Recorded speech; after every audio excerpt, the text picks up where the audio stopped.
Í þessu vídeói sýni ég hvernig kennari getur sett upp viðtalstíma í dagatal námskeiðs þannig að nemendur getur bókað sig í viðtalstíma. Þessa virkni í dagatalinu eru auðvitað hægt að nota í ýmislegt annað, láta nemendur skrá sig í alls konar viðburði eða fundi og fleira. Það skiptir ekki öllu máli hvort farið í dagatalið í Canvas valmyndinni eða í námskeiðinu sjálfu. Hér opnast dagatal námskeiðsins. Það smellt á plúsin í efra hægra horni til að stofna nýjan viðburð og þá opnast þessi gluggi hér. Það þarf að smetla á fundahóp og gefa þessu lýsandi heiti sem nemendur átta sig á. Setja inn staðsetninguna þar sem viðtölin eiga að fara fram. Það þarf að velja námskeið eða námskeiðsdagatal. Hér koma námskeið kennarans fram, en út af því að ég fór beint inn í þetta tiltekna námskeiðsdagatal þá kemur bara upp það námskeið. Námskeiðið valið og smellt á búið. Það hægt að láta nemendur skrá sig í hópum sem hafa verið stofnaðir í námskeiðinu, en þar sem engir hópar hafa verið stofnaðir í þessu námskeið þá það ekki mögulegt í þessu tilfelli. Það þarf að velja hvenær viðtölin eiga að fara fram.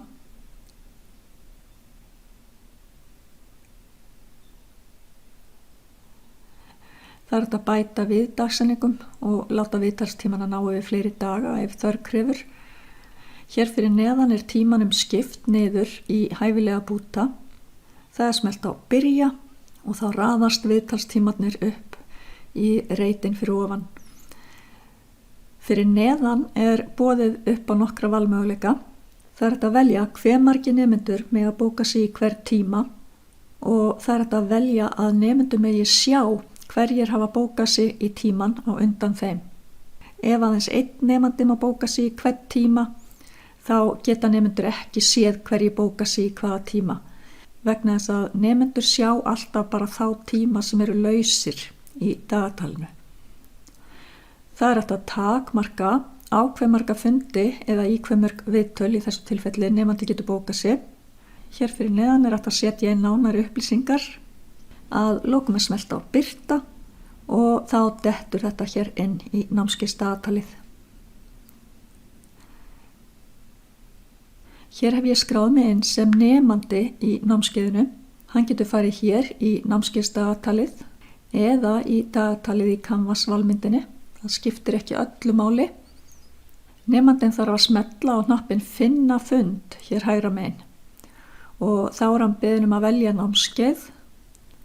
Hér koma viðtalstímarnir í ljós.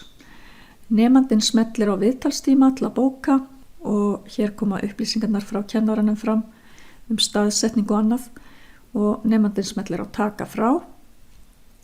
Ef nemandinn sér sig hönd þá getur hann aðbókað, smellir þá aftur á tíman sem hann bókaði og smellir á ekki taka frá. Hann getur líka smellt beint á nýja tíman og bókað hann. Vegna þess að kennarinn stillti á að nemandinn gæti bara bókað einn viðtalstíma, þá fær nemandinn upp spurningu hvort hann vilji skrá sig í nýja tíman í stað fyrir tímans sem hann hafði áður skráð sig í og þá afbókast sá tími. Þegar nemandinn smellir á loka til að sjá ekki alla viðtalstímana í dagatalinu, þá sér nemandinn einungis viðtalstíman sem hann bókaði sig í. Nú ég skráðinn sem kennarinn og ætla að skoða bókanir í viðtalstíma. Í þetta sinn opnaði ég dagatalið í Canvas valmyndinni, fór sem sagt ekki í gegnum námskeiðið og ég gerði það í rauninni bara til að sýna viðmóti í dagatalinu þeim megin.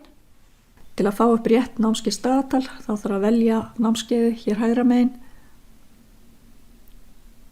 Allt sem tilheyri þessu námskeiði sýnt í bleikum lit. Vegna þess að sá litur valinn fyrir námskeiðið á Canvas skjáborðinu. Hér eru viðtalstímarnir og það sést að einhverjir hafa bókað sig. Með því að láta bendilinn hvíla yfir viðtalstímanum þá sést hver hefur bókað sig í hvern tíma. En til að skoða allar bókanir í viðtalstímana þá smelli ég á viðtalstíma og á upplýsingar hóp. Og þá koma bókanir fram hér neðst. Hér hægt að senda skilaboð til nemenda til þeirra sem þegar hafa bókað viðtalstíma eða þeirra sem eiga eftir að bóka. Ég vona að þetta gagnist. Takk fyrir.